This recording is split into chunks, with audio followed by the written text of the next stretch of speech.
Whoops.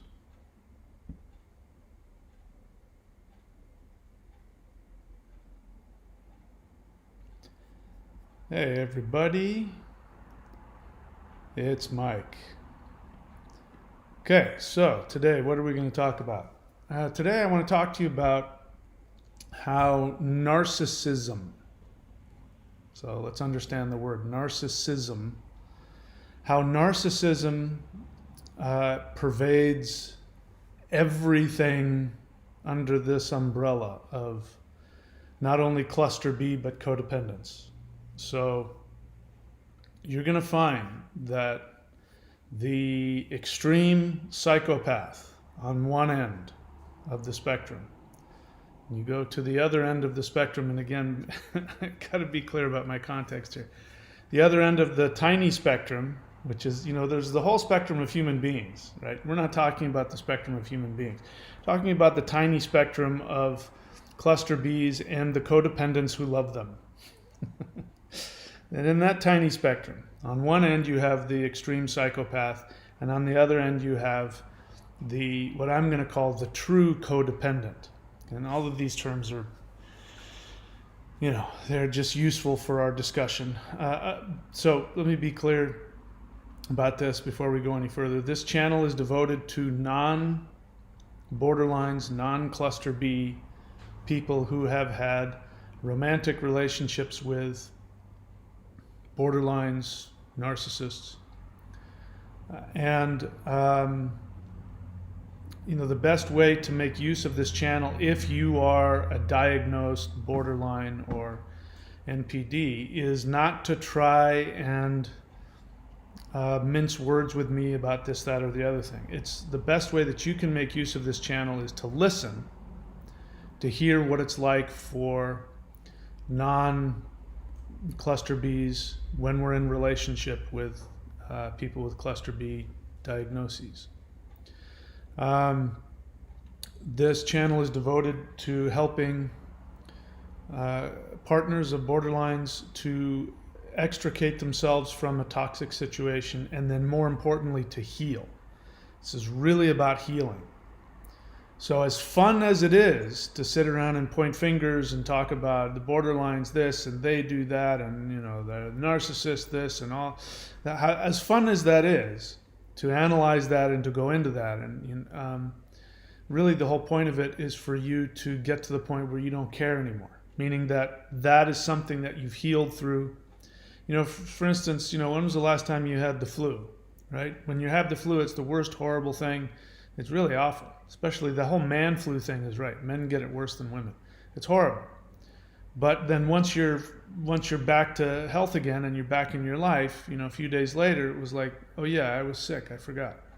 You're not remembering it. You're healed, you're over it. You remember it. You remember it wasn't that great, but you don't remember all the details and you don't care. You're moving on with your life.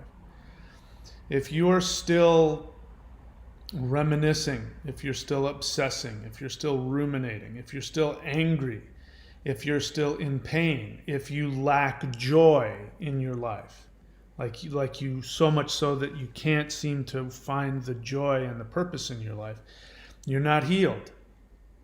So there's a difference between still being codependent and still needing to continue to work through your personal issues, your family dynamic issues, but being healed from the relationship.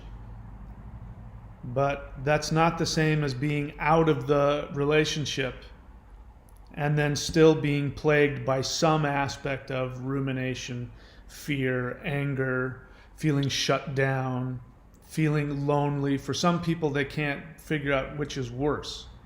And they've said this, I can't tell which is worse, being in the relationship with the borderline or being alone. It means you're still in it. It means you're not healed. You're still attached. One of the main things about being with a cluster B is that there is no closure, ever. I shared about this, I think, yesterday. I was married, and she's now my ex-wife. We're not in contact with each other. It was like 7 years ago. And it was all the things that bad divorces are. It was really painful. It was sad. It, you know, devastated my life. I had to start all over again, and all the things associated with that. I was angry with her for this and that, and she got back together with my, somebody that was a friend of mine, and they're married now, and he's living in my house, and all of those things. But it's in the realm of understandable reality. So there's closure, but you never get closure with a cluster B, ever. There's no closure. So the only thing that can happen is to have a true assessment of what was really going on and to heal. And so this is what this channel is really all about. So again, if you're a cluster B and you're not identifying as a non-cluster B codependent in a relationship, then the best way to use this channel is to try and understand what it's like for us, so that you can see the effects of the mental disorder that you have. So again, that's extremely important. The first step to healing is to understand that the borderline, the cluster B, whichever flavor you want, that they have a mental illness. And that the mental illness is such that it prevents them from having what you want with you. It prevents them. And, so the obsession, the rumination, which is also the anger and the need to fix, the need to take care of, the need to heal, the borderline, all of that is coming from your delusion that you're with somebody who is rational. And, I've shared it before, I'll share it again. This won't be the last time. I mean, you'll see that the comments that come up on the channel, they're just going to be the repetition of the same thing. Some new person comes onto the channel, says the same exact thing that somebody else said, 6 months ago. So this is good, because this is a good way to learn. But I forgot what I was going to say. I was making an example of what somebody said.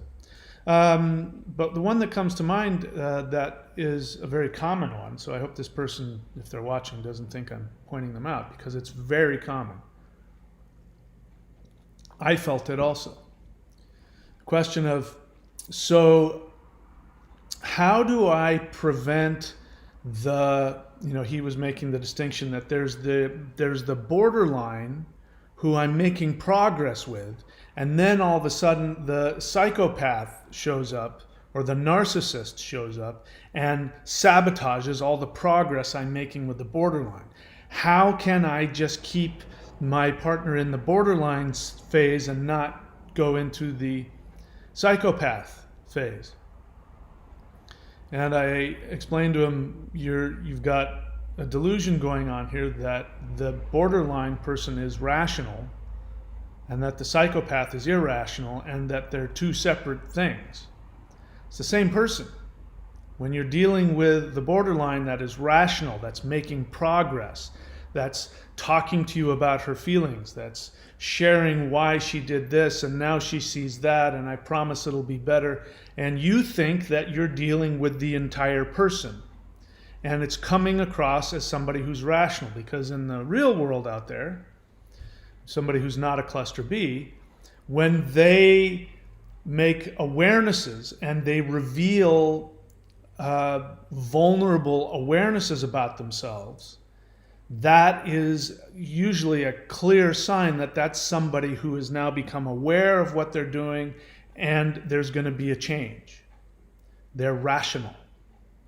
Unless they're lying to you, which, that's a whole other thing. But if they're honest and they say, yeah, I realized, I got mad at you yesterday and I snapped at you for no reason, and that was because of this, and something happened at work, or I realized I'm afraid of intimacy and I was taking it out on you and I'm so sorry, and I promise I want to work together, and then you talk about, well, when that happens, just say this to me and I'll know, and then you do that, and then you work out this strategy for how to navigate each other's triggers and emotions, and you make progress and things change, and the next day They follow the rules that they talked about the day before. And then the next month, they remember and they still follow through on the rules that they talked about. And so you get this dependable stream of conscious awareness that turns into a change in behavior.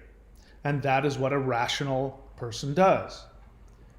And so when I say to you, you have to first understand that the borderline has a mental illness, what I'm trying to tell you is that they don't have that level of rationality.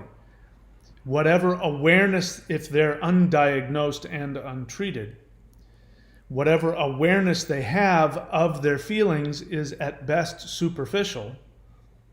And if it's not superficial, even if it's a deep awareness, the problem is that it doesn't translate into a change of behavior.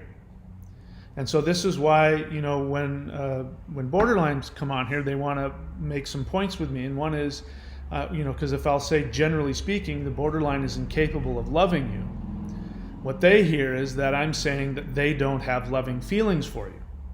And that's not what I'm saying.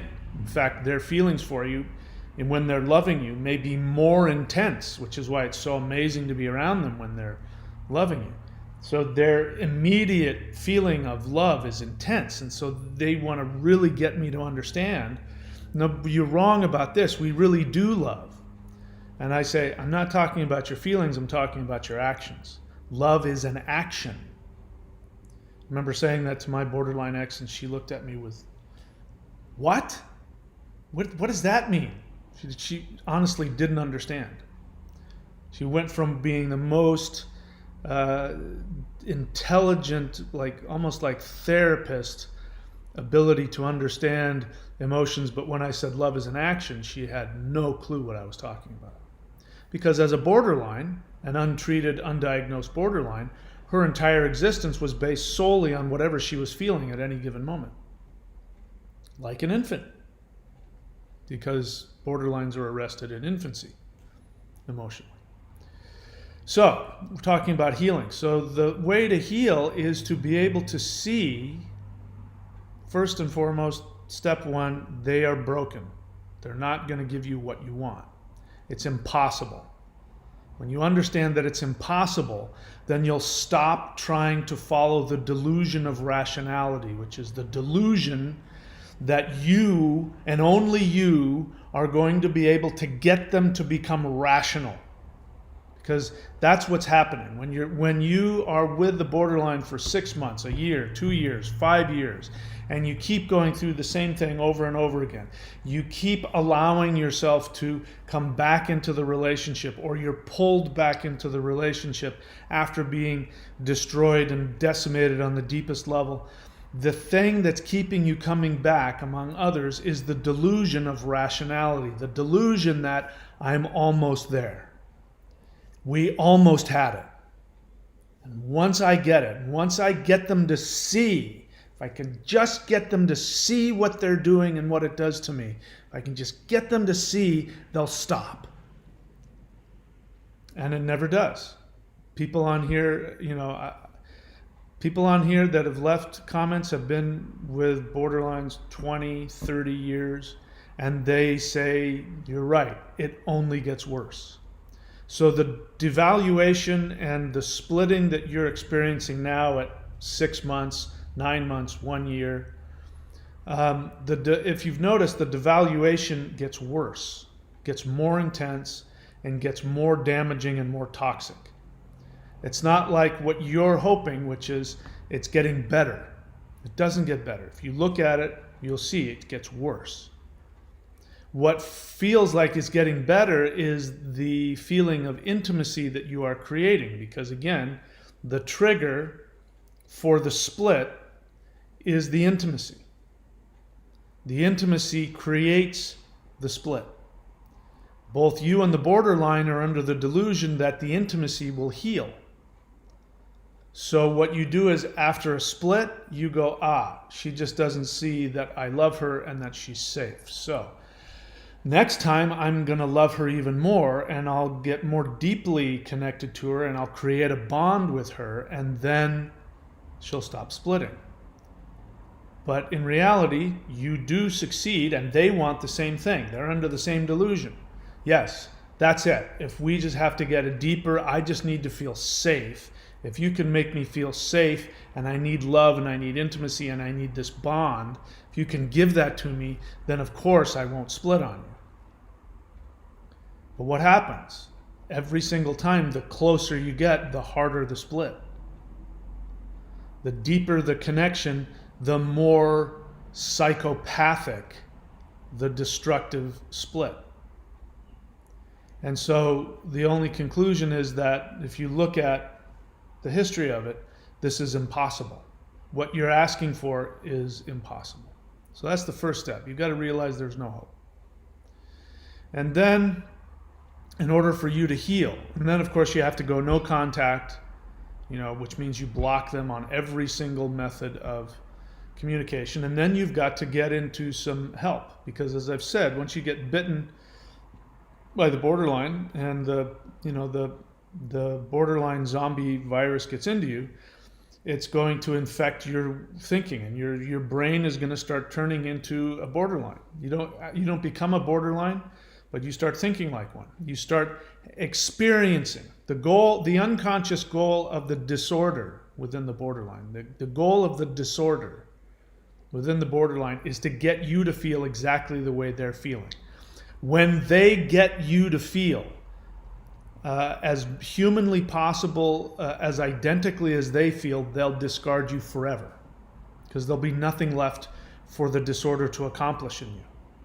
The whole point of the disorder in the relationship, if we're taking the disorder as an entity with a thought process, the whole goal of the disorder is to get you to know exactly how they feel, which is completely unlovable, completely worthless, worthy of death and destruction, and completely alone, unloved, misunderstood, and screaming with feelings all in this black hole of emptiness. And when there's nothing left of you that can get there, and when you've gone as far as you can go to experience exactly what they experience, they will have to discard you completely and in the most destructive way possible. That's what's waiting for you. For those of you dating a borderline and you've been with them for a few months and you want me to know, well, so if I get them into therapy but they're in therapy, or how do I deal with this? And how can I keep from triggering them? You're under the delusion that it's going to get better. But we made so much progress last time. You don't understand. She was crying in my lap and explaining it. And then of course she split the next day, but she can't help that. She's been through so much and I need to support her. You don't understand. That's it. It doesn't get any better than that. When you're dating a borderline, an undiagnosed, untreated borderline, or toxic borderline, the best you're going to get was that first love bombing. It's like drugs. Anybody who has gotten addicted to drugs or taken drugs, it's that first time. That first time that you take whatever drug it is and you have that really amazing experience, and then it becomes this quest to replicate that, and it never happens. You never get what you had that first time. Same thing with the borderline. Once you've been love bombed that first time, might as well just go home. Once the split comes, you might as well go, well, that's it. That's as good as it's going to get. Okay, thanks, bye. That's it. It's over. So how do you heal? You have to be ruthlessly honest with yourself. And so, as I said in the title of this, what did I say the title was? What did I call the title of this video? How narcissism something pervades. Anyway, point is that you have to be willing, as the codependent, to understand that you also are a narcissist.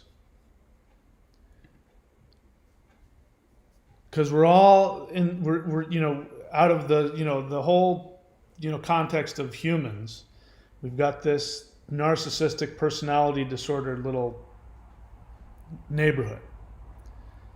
And if you are a codependent, you are in that little neighborhood, which means that your codependence is completely rooted in your narcissism. Your narcissism expresses itself differently. I mean, I can already feel people going, well, I'm not a narcissist, I'm the victim here.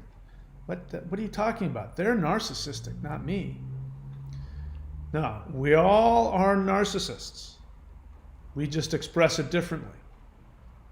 The extreme psychopath is a codependent. The narcissist is a codependent. The borderline is a codependent. And you're the normal person. You don't have a personality disorder. You haven't been diagnosed, or you don't have a personality disorder, but you're also a narcissist. You're just a little bit, what do they say? The borderline is a failed narcissist. The codependent is a failed borderline. Wherever you were emotionally regressed, when your codependence kicked in was just a little bit, maybe yours was at 4 or 5 years of age, whereas theirs was at 6 months. I don't know this for a fact. It would make sense to me if the narcissist was broken at an earlier stage of development than the borderline. I don't know if that's true or not, but that would make sense to me. Because the difference between a narcissist and a borderline, they have the exact same issue, which is that they have no identity. They have no root self. They went through complete, total experience of utter rejection as an infant, which was this close to killing them, and it broke them. And in order to survive, they became what we now see as these narcissists and borderlines. But it's the same issue, the same exact issue. Being neglected and or abused, rejected at a time when they needed nurturing and acceptance and to be seen and experienced by others. When they needed that the most, they didn't get it, and it almost killed them, and they snapped, they broke. And so they're constantly in this state of defending themselves from the inevitable rejection, which isn't just sad and hurtful to them, it's actually life-threatening. So again, you're dating a borderline and you want to know why. You're trying to figure out, why does it get worse, Mike? But this time I really understood and loved them deeply. I attached deeply. Why didn't that turn into them dropping the defenses and allowing me to love them? Because to be loved for them, truly loved and seen, would be equal to death. Because they can't separate the experience of feeling loved and feeling utterly abandoned, which was killing them as little infants. They can't separate those two feelings. They want it more than anything, but they can't separate it. And as I've said before, the only relationship that has any, in the untreated state, the only relationship that a borderline can have that, the longest relationship will be with a narcissist. Because the narcissist is also incapable of intimacy. The narcissist, because of their, when they broke, they have this impenetrable firewall where they cannot let you see their vulnerability. They can't. If they do, it will kill them. It will literally kill them. So they can't ever let you in. So they put this false self of I am the best at everything, and I'm superior, and you are an object, and you are here for my pleasure, and that is their defense. They never let the defense down, ever. The borderline vacillates back and forth between dropping the defense and putting the defense up. And that's what makes them so confusing. But the borderline and the narcissist on the core want the same thing. The narcissist want, you can tell what they want is they want attention and adulation. They want to control you. They're going to control you so that you will serve them. And it's always about their ego has to be constantly, upheld, which is, that's the defense. That's the opposite. It tells you that what's underneath that is the exact opposite of that. And if they were to feel that, it would kill them. So that's why they're, that's their quote crazy. That's why they're so crazy to deal with, because you never get any rational anything. You never have. I mean, you don't believe me? All you have to do, there's an hour-long conversation. Donald Trump is trying to convince the Georgia, whoever it is, the governor and the whoever the hell they are, the politicians to change the vote count. Bear in mind, they've recounted it 3 separate times. It's gone to, it's lawsuits. There's no shortage of proof that, the election in Georgia was fair and accurate. It's like the most looked at, analyzed election in history. There's no shortage of that. Donald Trump, for an hour, in his narcissism, you can see that he's just not rational. I mean, you can see that there's whole, like for 10 minutes where they just let him rant and they just don't even bother trying to talk to him because he's crazy. He's nuts. He's completely out of his mind. And he just can't accept anything that doesn't support his narcissism. Because if he were, for Donald Trump to admit that more people voted for somebody else than for him, it's death. It's not just he's this egotistical guy and he needs to. For him, it's death. Watch what happens. Watch what he does after this. Because you're going to see the narcissist self-implode. It's going to destroy him. This will destroy him. Because he's a narcissist. Somebody actually made the argument that he might be BPD comorbid with narcissism.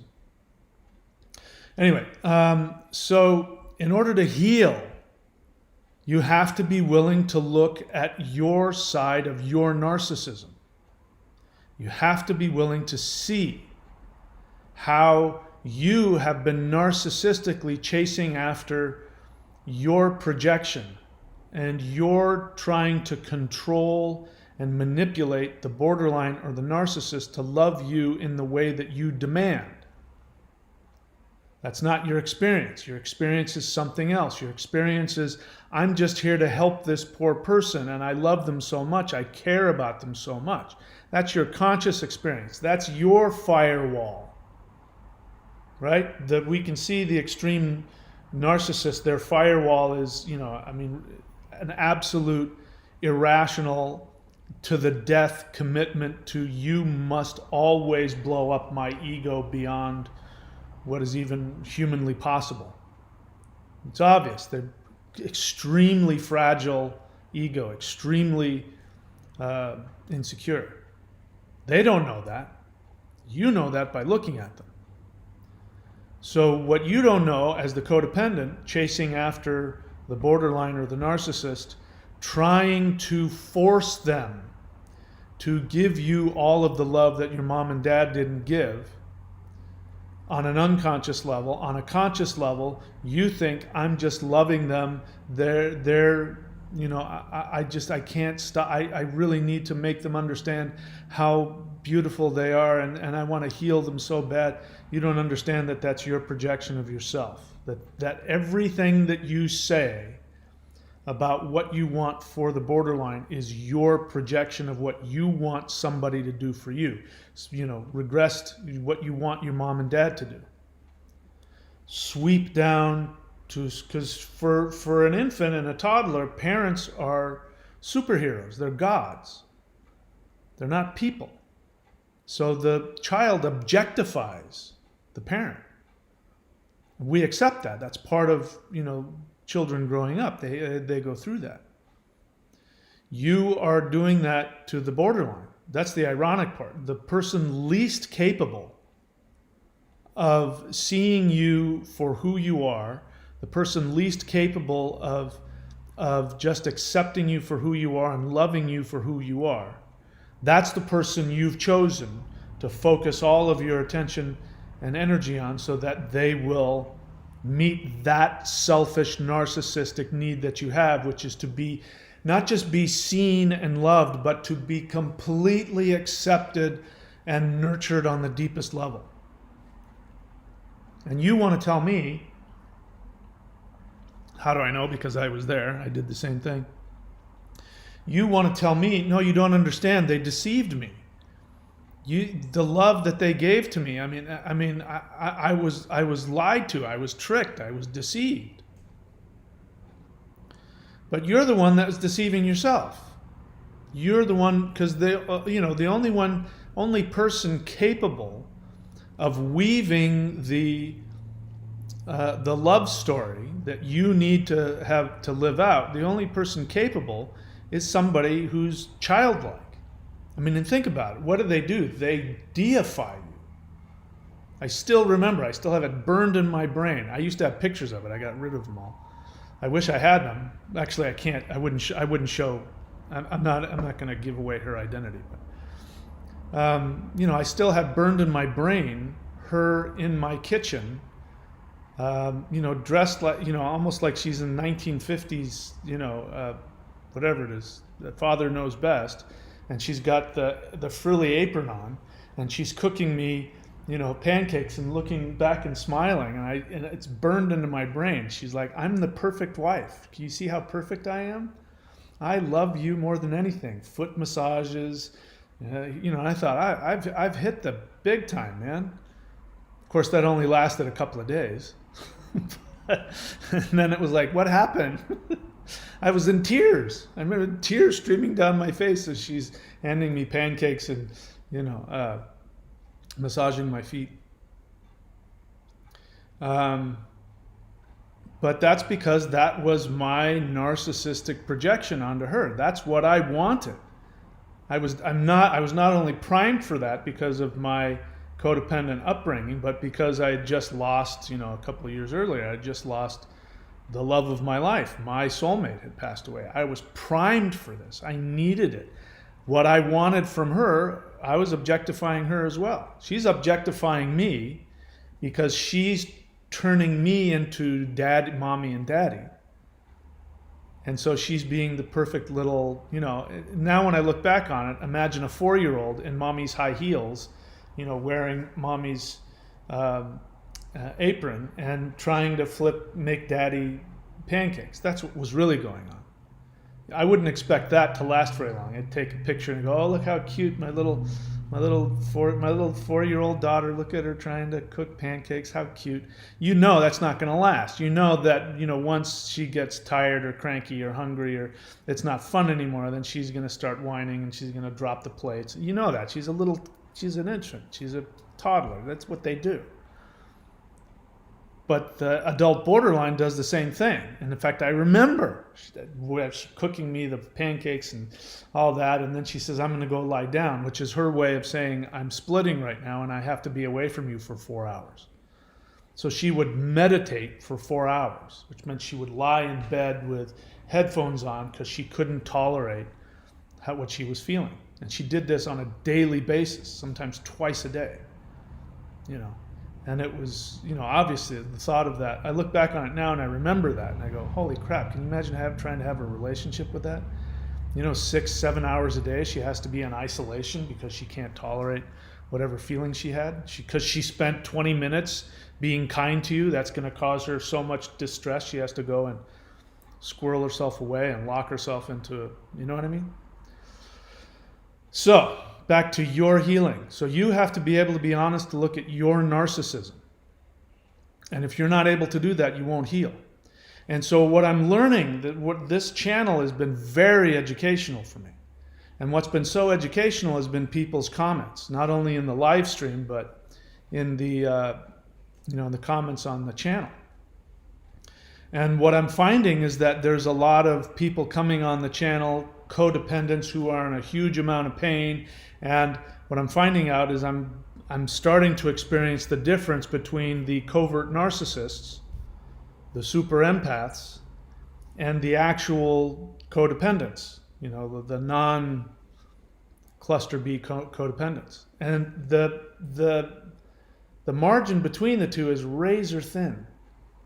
So what's the difference between the professional victim who goes on and has the super empath video channel and blog and wants to destroy the narcissist? What's the difference between that, which I'm now in complete agreement with Sam Vaknin on this, that those are secondary narcissists, those are covert narcissists. What's the difference between that and the codependent that can heal? The only difference is the ability to self-analyze, the ability to be honest. And this is the same for borderlines. Even somebody who is a diagnosed full-blown borderline, if they're going to heal, they have to be able to be ruthlessly honest with themselves.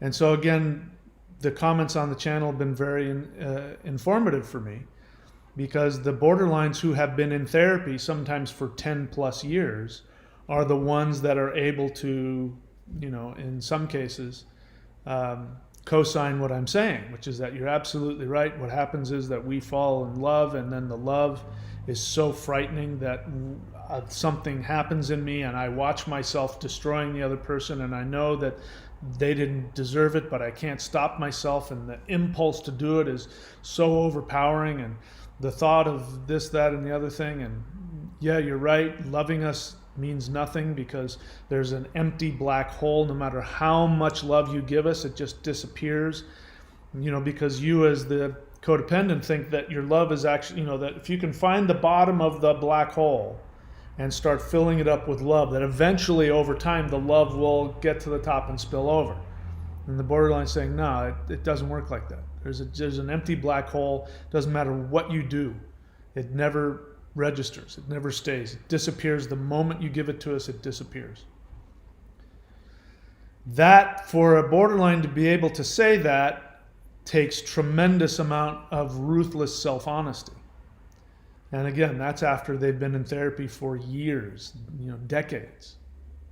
So again, another reason why if you're with a borderline, you think, oh, if I just get them into therapy. Yeah, really? You're going to wait around for 10 years? Are you going to go no contact for 10 years and then get back together with them? You'll have moved on, and they will have realized that you were a codependent and you weren't healthy for them anyway. So trust me, you'll move on after that. So there's in some of the 12-step literature, there's some really good stuff. Now bear in mind, this 12-step literature was written in the 1930s, almost 100 years ago. And it has revolutionized psychology. I mean, so much of psychology is based on the 12 steps. And this is why, not only in my opinion, but in my experience, if you want to heal, you have to have the three things, which are therapy. You can go to CODA. I don't care which 12-step group you go to, but CODA.org is Codependence Anonymous, so that's the umbrella for all codependence. And meditation. These are the three things if you want to heal. And in my experience, you have to have all three. Sometimes therapy is enough for some people, but in my experience, as well as many people, therapy does close to nothing. And that's because, well, sometimes, it depends on the therapist and the therapy and all that, but the assumption of therapy is if we can, especially Jungian or, your typical psychoanalysis, which I love, don't get me wrong, I love it. But the assumption is if we can make you aware of what's in the unconscious, then you'll be able to fix it. And that's not the case. Sometimes being aware of what's going on in your unconscious just makes you aware of how powerless you are. You can't do anything to change it. 12 steps are actually an extremely effective method of changing the brain chemistry, behavioral. Through change of behavior, you start to change all kinds of things in your brain.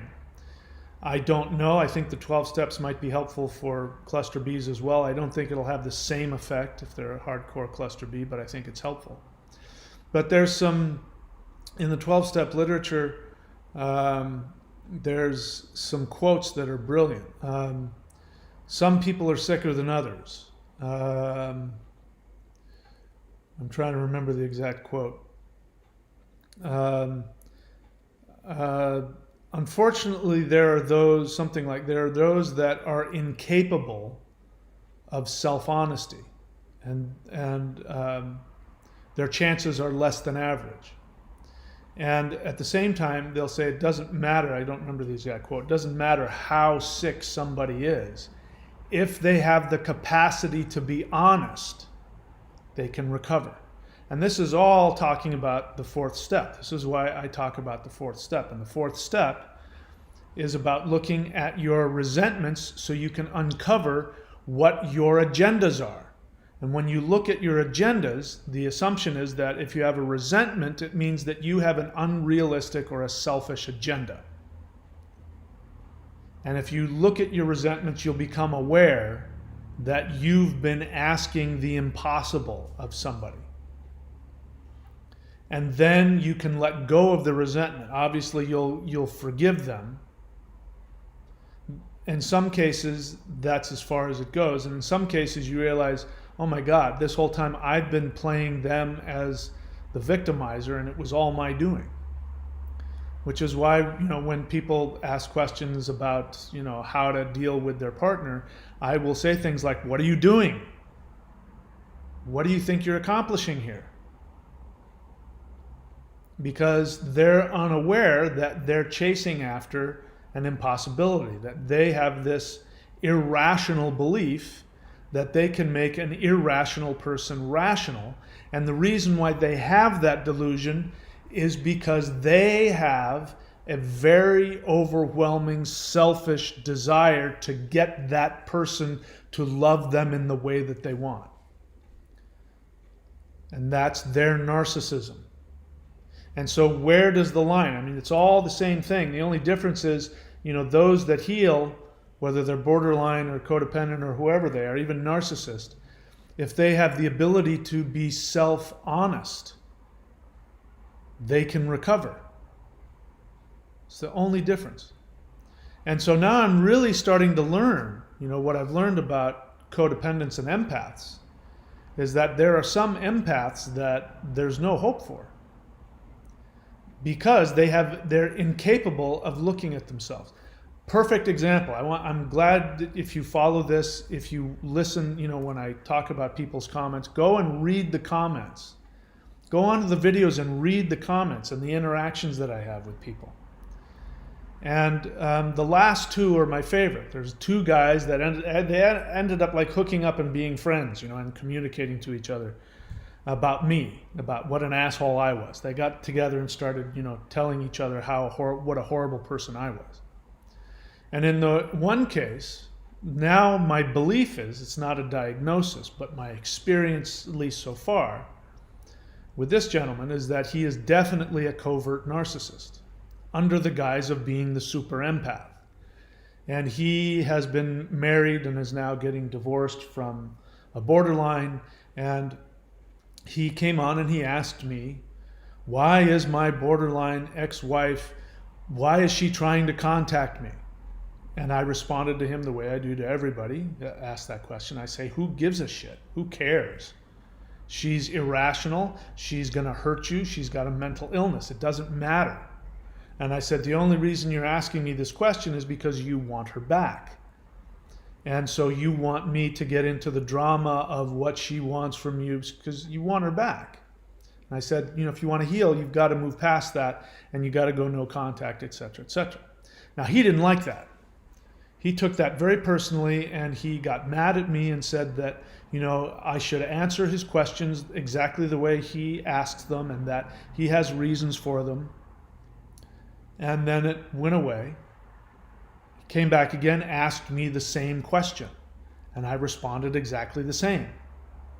And then he waited until I got into another disagreement with somebody else who had the same kind of experience, and then he launched into me and proceeded to abuse me, calling me all kinds of horrible names. So that was like, wow, we're talking, this is psychopathic. This is a secondary psychopath. And his whole thing was, I didn't do what he wanted. That was it. The bottom line is, I didn't do what he wanted, and therefore I am the worst person in the world. So that is a really good example. He's typifying on the extreme what the narcissism of the codependent is. The narcissism of the codependent, when you're love bombing, when you don't love bomb, but when you're holding space and you're staying true to your borderline as they're splitting on you, what you're really doing is them. You're like, I'm demanding, and I'm going to be very patient about it, but I'm demanding that you love me in this specific way. And I'm going to wait until I can make myself indispensable to you. So I'm going to hold your head while you puke, and I'm going to be there for you when you do this, and I'm going to take you to the doctor. I'm talking about myself here. This is the kind of stuff I did. And I'm going to take care of you, and I'm going to let you be as abusive as possible, so I know you can't help it. And then eventually what's going to happen is I'm going to overpower you with my love, and then you'll do what I want, which is go back in the kitchen, put on that lacy, little cook's outfit, and start cooking me pancakes and massaging my feet again. I mean, and if you've been with a borderline, there's your version of that, your narcissism that you're trying to force on them. Your manipulation is that you're trying to make yourself indispensable to the borderline, because you're the only one that can put up with their craziness, and you're the only one that can truly love them, and you're going to use that to control them. And then, of course, it is so maddening and angering and hurtful when, after you've put all this effort into making sure that they're completely dependent upon you, which you're calling love, when they split and next thing you know, there was somebody else. And then you ask me questions like, you write questions and you go, so my borderline X is now on medication and in therapy, and she's dating another guy. What's going on over there? And what's really happening is that you are at a loss. You can't figure out. I don't understand. I made myself indispensable to them. I did my superhuman, super empath best love spell on them, and I spent 6 months doing it, and in half a second they left me for somebody else, and they're living with them now, and they seem happy. I don't get it. I was superhuman. And what you're not seeing is that all of that was your manipulation. Now, you don't consciously feel that. You feel tears coming out of your eyes. I feel such love for them. I gave them so much. I was there with them. We were building a life together, and she was my partner. But underneath that was your form of secondary psychopathy, your form of secondary narcissism. Now, the difference between you and the guy that I mentioned, who, based on my experience, I'm not trying to, condemn him in that, but based on my experience with those guys are definitely, they're not codependents. They are secondary narcissists. They're covert narcissists. And covert narcissists they're not narcissists hiding behind something else. They are professional victims. Their whole life is about being a victim. And they use their victimhood to manipulate and control the abuser. And when somebody like me comes along and reflects that back, they not only disagree, they then become the abuser. I mean, it's right there. I haven't changed any of the comments. You can go back and look at them. I mean, the huge novels where I'm an asshole, I'm a shirtless thug, I'm condescending, I don't care about their feelings, all these just some of them outright horrible. You asshole, you thug. I mean, it's like, wow. And all because I didn't tell you what you wanted to hear. and told you things like you're narcissistic, you're selfish. And they have to destroy me for that. The other guy, the one guy, I just didn't do what he wanted, and that was enough to make him go ballistic on me. The other guy got upset because there was a tone in my voice. I reacted to his question with some slight annoyance. And then I went on to then clarify, say, hey, this isn't just about you. This is about everybody who asks this kinds of question, and this annoys me. And then I went on to then turn around and support him. And I started supporting him in his independence and doing whatever works for him. And he has a narrative of me now that and you can go read it. And none of it is true. But me trying to tell him that doesn't change anything. It makes him double down even harder. He becomes more abusive, calling me worse names. These are secondary psychopaths. These are covert narcissists. These are the super empaths. These are the professional victims. And they're just as narcissistic as the NPD. They just have a different expression of it. And from my perception, they don't have any ability of self-awareness. They don't have any ability to have any self-honesty, which means you just got to write them off. Now, I don't know that, the truth is I think anybody, if they have the willingness and the bravery, can heal if they're willing to look at themselves. But this is what, and again, both of those guys, I've asked numerous times, based on what I can tell, they're not doing any of the three things I mentioned. Anyway, I really want to go into one guy's manipulation, but I won't. I won't waste your time with that. If you want to heal, you got to look at your narcissism. You got to look at your selfish, self-centered, narcissistic manipulation, and if we're really honest about it, it's abuse. So there is one. Here's an interesting comment. An interesting comment from somebody who doesn't identify as anything really. He identifies as, let me see, what did he say? Sorry. Trying to find, he identifies who he is. His problem is that he didn't like my characterization of NPDs versus BPD. And so, again, one of the ways that you know that somebody's responding from their projection is when they take one sentence either out of context or respond to one sentence and don't listen to the rest of the video. And that shows me that, because I've been there. There was a strong emotional reaction to one statement that triggered them for some reason, and that's as far as they can get in their mind. And then they can't hear anything else. And then they start to make black and white decisions about that. And they project it onto me. So this gentleman didn't like that I was saying that borderlines, I don't remember exactly what it was, but it was the video, BPDs only stay with one kind of person, the narcissist. So in that, I make the point that borderlines love narcissists because narcissists do not have any empathy. And the empathy creates bond and creates intimacy, and that's what gets the borderline to split. So if you want to keep a borderline from splitting, then always be in a narcissistic state. If you're narcissistic and objectifying them and or abusing them, then they get to chase after the intimacy, but they never get it, which then doesn't stimulate them to split. But then I went on to say, I'm sure if I didn't in that video, I do in others, that the borderline then will end up making mincemeat of the narcissist. So the borderline in that scenario is playing the secondary. They're being the super empath. They're being the secondary narcissist, the covert narcissist, and their BPD is waiting until they can actually get the narcissist to feel so safe that the narcissist will begin to open up.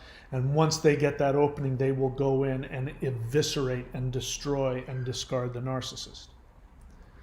So, so the end result is that the borderline is actually the more psychopathic of the two when they're in a relationship. Now, he didn't hear that. All he heard was that I said that narcissists consciously seek to objectify and manipulate and abuse. They know they're going into it that they're there to use and abuse the other person. Whereas the borderline, their conscious experience is that they want love and they're open and they're vulnerable. They're not conscious of their secondary psychopathy. Now, I didn't use it to that. I didn't say it like that because this was earlier on in my exploration of all of this, but he didn't like that. He thought I was being too kind to the borderline, that I was that I was describing them with compassionate tones and all that, which I do. I'm very compassionate to the state of borderlines.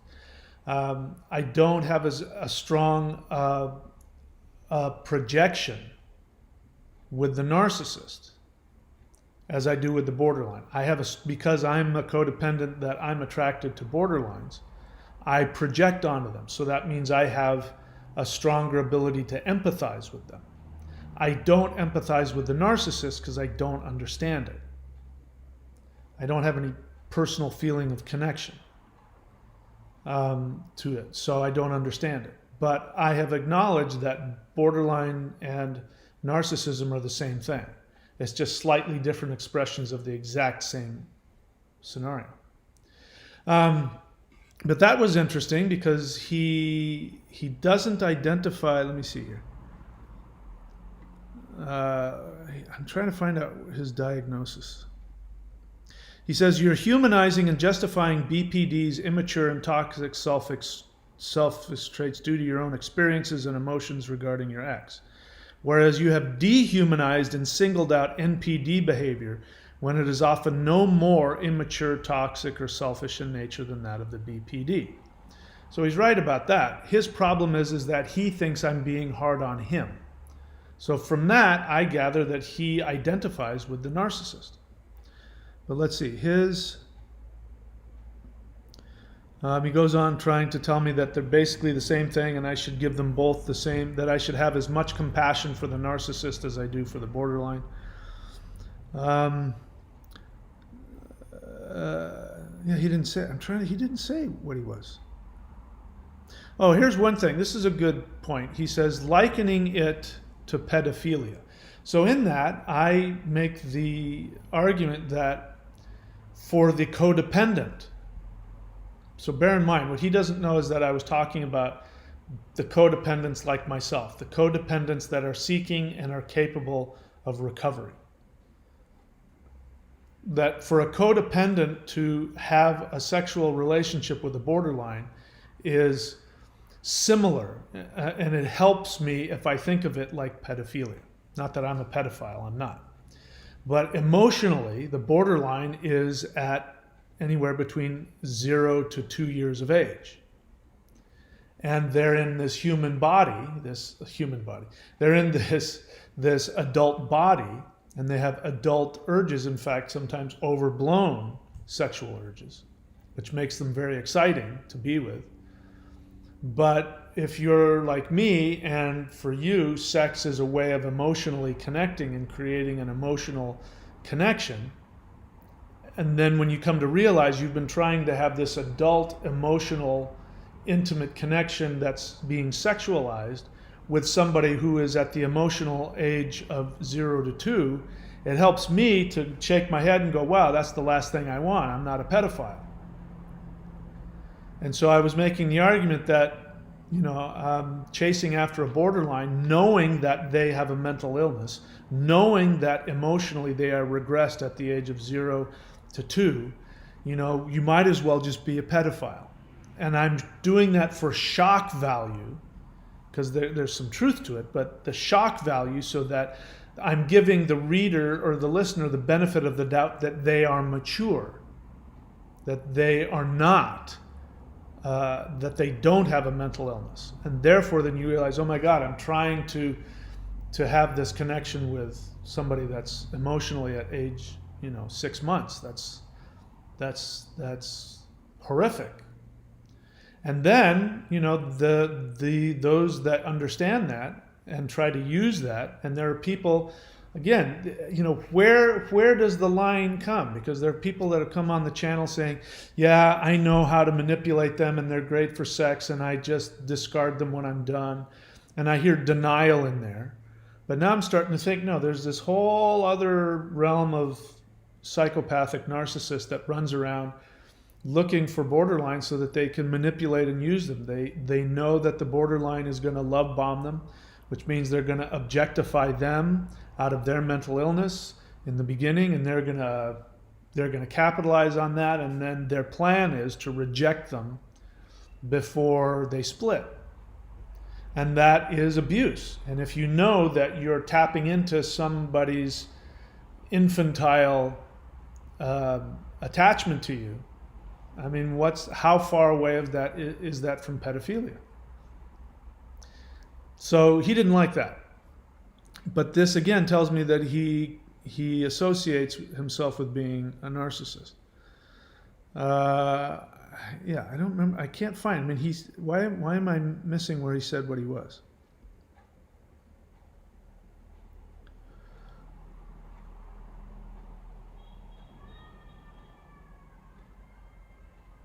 All right, I didn't find it there.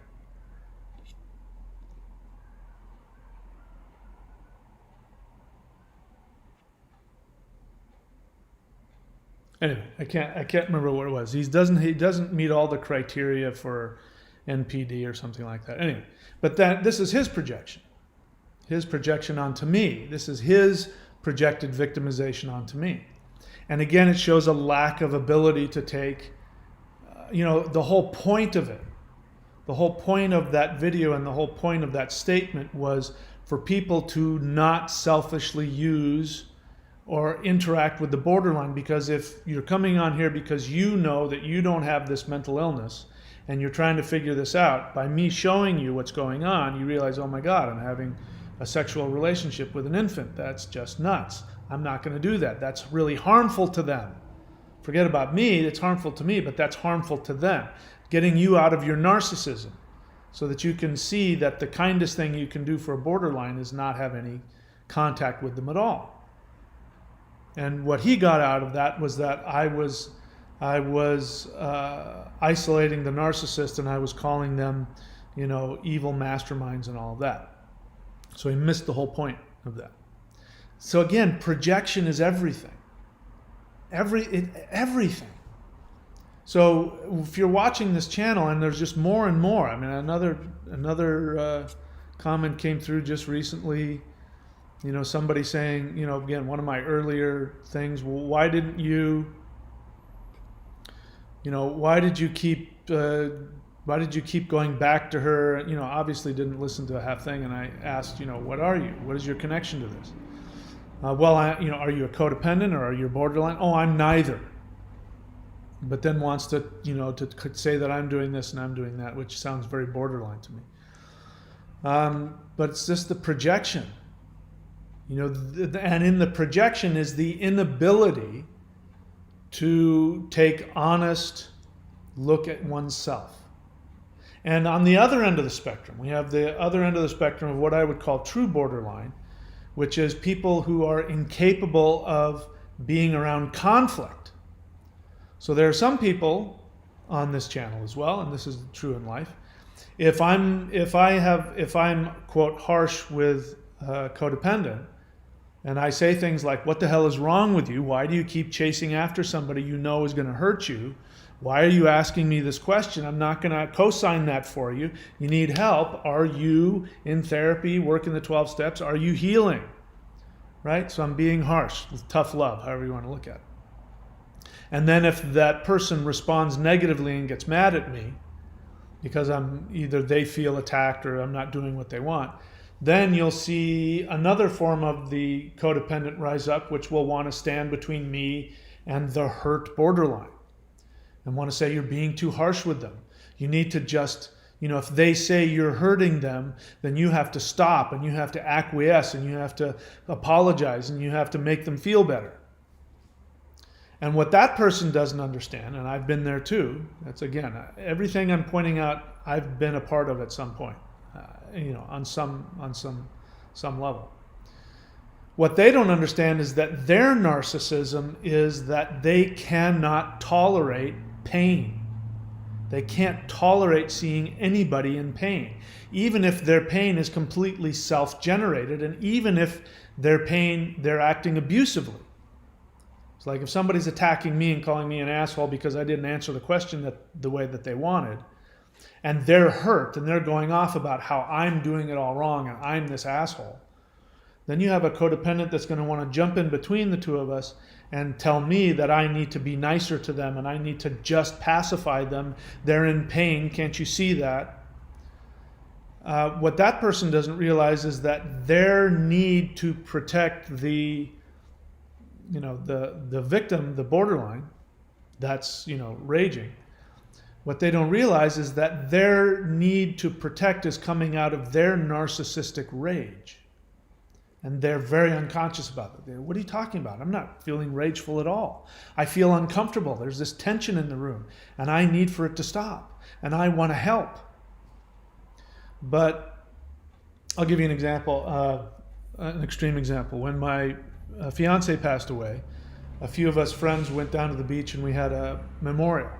And because I was her, fiance, they asked me, and it was all girls, and they asked me to say something, and I started to talk, and it had been like a day, so I started to cry. And it was very sad for me, and I started tearing up and choking up and all that. And everybody was there watching except for one girl. One girl said, hey, it's okay. You don't have to cry. Look at how beautiful the ocean is. And she's here with us. And hey, you don't have to do that. Now, I wasn't in the mind space to do it. Had I been, I would have said, hey, look, it's okay for me to have feelings. You don't need to stop me from having pain right now. I didn't have the wherewithal to do that at the time. But what she didn't understand was that she was full of rage, that I was sad. Because my sadness started to make her feel sad, and because she was, as a kid, probably shamed out of her feelings, she cannot tolerate her own pain, her own anger, her own sadness, anything negative, however she was shamed as a kid, in her codependent home life. So what she does is she projects that onto me by being helpful, by trying to fix me. But by trying to fix me, what the unconscious message is stop crying right now. I can't stand it. Stop it. Stop having that feeling. Now, consciously, she doesn't feel that. Consciously, she feels, stop, it's okay, stop, don't have that. She's panicking. Because if she were to allow me to keep having my feelings and didn't do anything about it, she might start to cry. And she can't allow that. That's forbidden. So when, in that case, let's say, for example, if I were to do that and say, give the tough love to a borderline or to a codependent and say, why the hell are you asking me, how you can get back together with her? What is wrong with you? Don't you realize she's out to destroy you? Of course, I consciously know exactly why they're asking, but I'm reflecting back on them the insanity of what they're doing. And I'm not co-signing it. And I'm consciously, giving them tough love. And so that triggers a rage inside of the passive, I'll use for now, the passive codependent, who needs to step in and protect the borderline from having some, to protect the codependent from having some really painful feelings. Because I'm doing it on purpose. That if I put that mirror up and I say, why are you asking me that question? How can you get back together? How can you appease the borderline? Why are they still thinking about you? Why are you asking that question? How does that help you? I am provoking them to become aware of how out of control they are, how painful it is. And that is a horrible, devastating feeling. And the point of that is then I can say, now, do you see that feeling that you have? That's what this is all about. Here are the 3 things you need to do to heal. Do you want to heal? So in that moment, if I'm doing my job correctly as whatever, your friend or your whatever you want to see me as, if I'm doing my job correctly, then I am actually in a state of loving you in your worst feeling. I am allowing you, I am encouraging you to have your most uncomfortable feelings. I'm not shaming you for your feelings. I'm saying, look at that feeling you have. Sit with that. Don't try and act out on that feeling. Trying to chase after the borderline or trying to figure out what she's thinking or, what am I going to do when she, that whole drama is running away from the terror, the panic of being unloved and out of control. And until you, hit rock bottom, as it were, you're not going to do the work. You're not going to work those 12 steps. You're not going to do that inventory. So if you're a codependent, and you're sort of on the sideline, the passive codependent, who's watching this conflict, and you need to jump in there and stop, it means that you're feeling the same feelings as that borderline or that codependent you want to protect. And this, I keep Freudian slipping borderline because it's the same thing. It's why we end up with borderlines, because we can't tolerate their pain. So trying to fix them and make them feel better is our projection of us not being able to handle our own pain, our own terror of being alone. We can't tolerate it.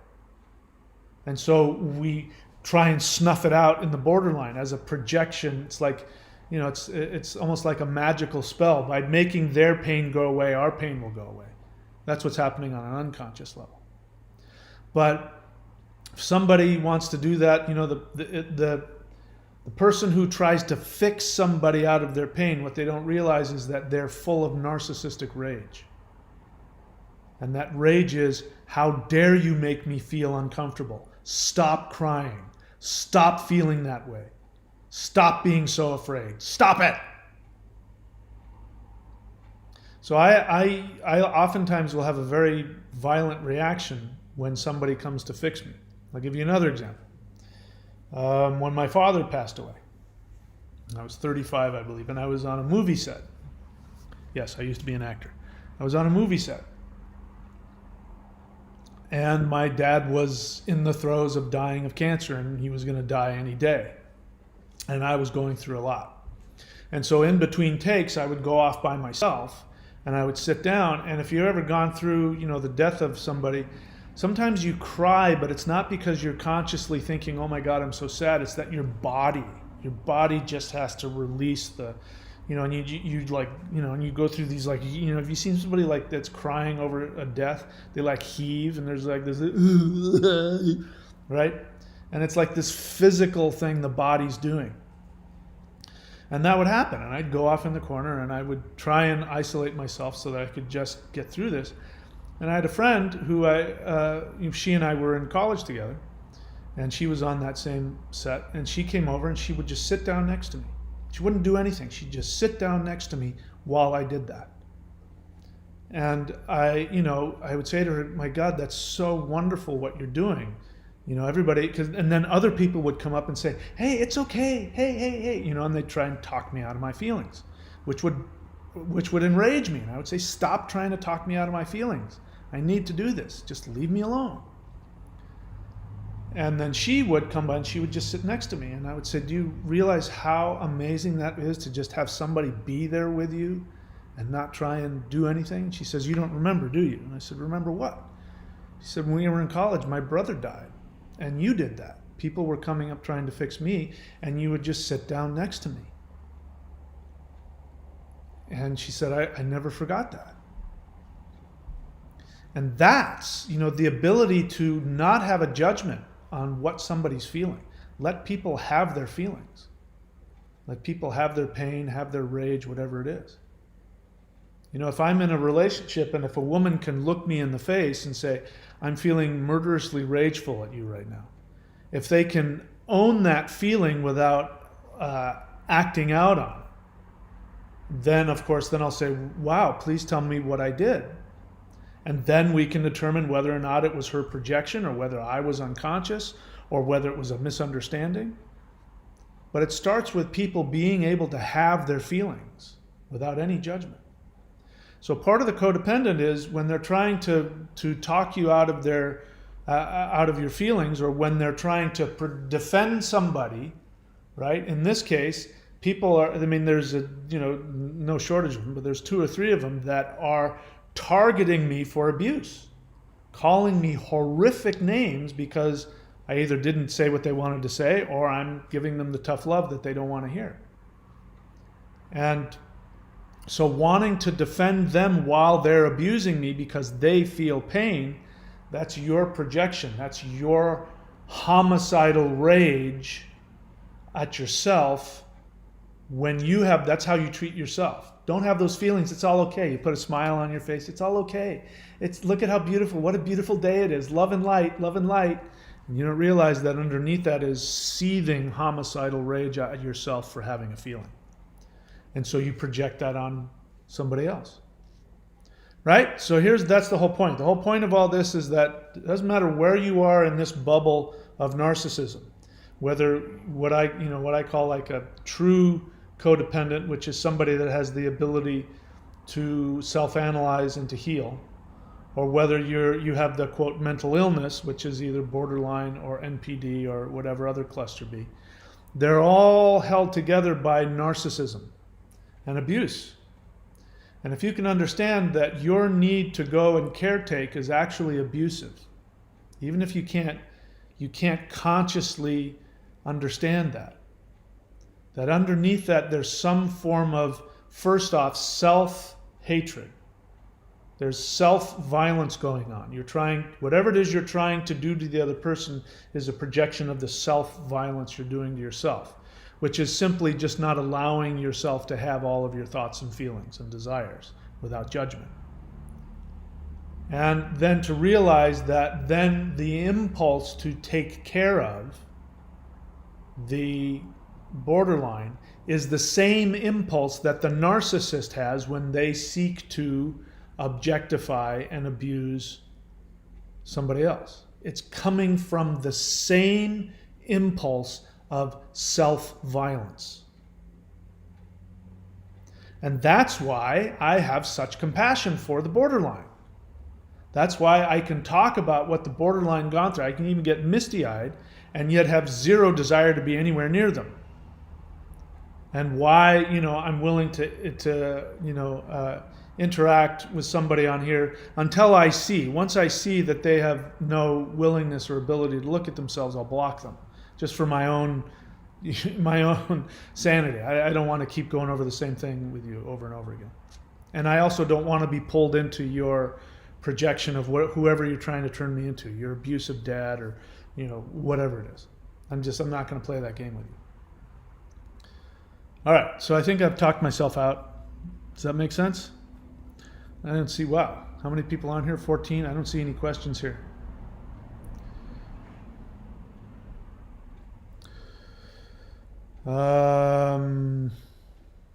What kind of meditation do you recommend?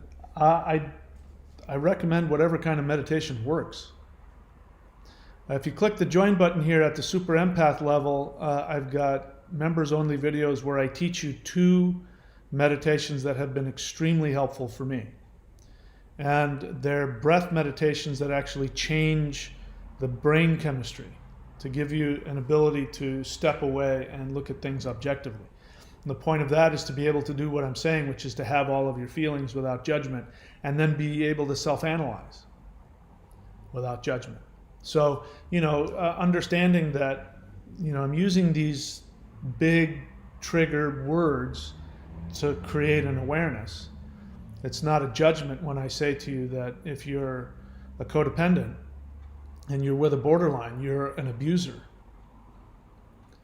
That is a heavy trigger statement to get you to look at yourself, not to feel bad or to feel guilty, or not to trigger you to go, what are you talking about? I'm the victim here. I'm not trying to do that either.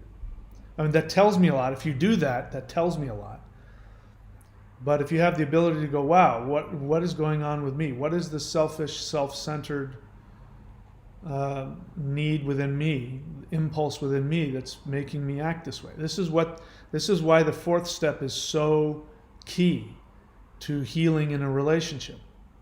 Because when you can, on the one hand, realize, yes, the person I was with was very abusive, and they did a lot of really horrible abusive things. But by looking at the resentment that you have associated with it, it doesn't mean that what they did was okay or not okay. That becomes irrelevant. What becomes important is to look at what your unresolved desire was, what your expectation was that wasn't met. Because all resentment, underneath all resentment, even all of the resentment, of actual abuse that was done to you, underneath it, if there's a resentment, means there was an expectation that wasn't met. And just having an expectation on somebody is abusive.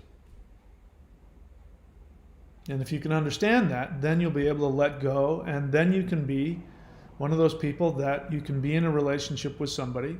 You can learn to trust. You can learn to make sacrifices and take risks. And when people don't live up to your expectations, you can be hurt without being resentful. And that's called healthy relationships. When you can vibrate at that level, then you're going to attract other people who are on that same wavelength. And what happens when two people on those same wavelengths get together? They have healthy relationships. So that's why it's so important to be able to take account of your responsibility for your side of it. And this is again why those that are vibrating in the covert narcissist, the super empath, and I'm saying that in a way to kind of give everybody the benefit of the doubt that you can be acting and functioning that way and choose to make the decision to stop being there. But you are. I mean, it's incredibly abusive. I mean, covert narcissists, i.e. super empaths, are very abusive. Very toxic, abusive, and in some cases even more dangerous than the full-blown narcissist. Because you can see the full-blown narcissist coming. You can't see the covert narcissist coming because they're professional victims. All right, I don't see any more questions here. No more questions? Okay, so we've got the join button here, which if you join at the super empath level, as I said, you get access to members only video and the meditations that I recommend. You can, if you really want to go deep into meditation, that 90-day challenge, if you go to thunderwizard.com and click around for the Warrior 90-day challenge, that will give you not only meditations, but will give you physical exercises to do, and the whole point of that is to connect you to your authentic self. So we have our conditioned self, which is what, when you're conditioned, if you're a codependent on any of this, you've been conditioned. You were in a transactional relationship as a child, and your worth came for what you did, not for who you were. And so you don't know what it is you want out of life. So to find out what you want, what your authentic self, which I would call the soul, what your authentic self wants, you have to be able to get access to that. So that's what the whole 90-day challenge is. It's about, you do exercises with me. You just hit play and do it along with me. And then you can listen to what your soul wants. It's going to be challenging because then you're going to have the conflict of your conditioned self, which tells you this is what you do in order to be loved, which is going to be antithetical to what your authentic self, which is your soul. Your soul says, no, I want to live this, and I want to do this way. I want to be a ballerina. I don't want to be, a mason or a bricklayer or whatever it is. All right, I'm starting to babble, so I'm going to shut up now. I wish everybody well, and I'll see you whenever I see you next. Have a good one.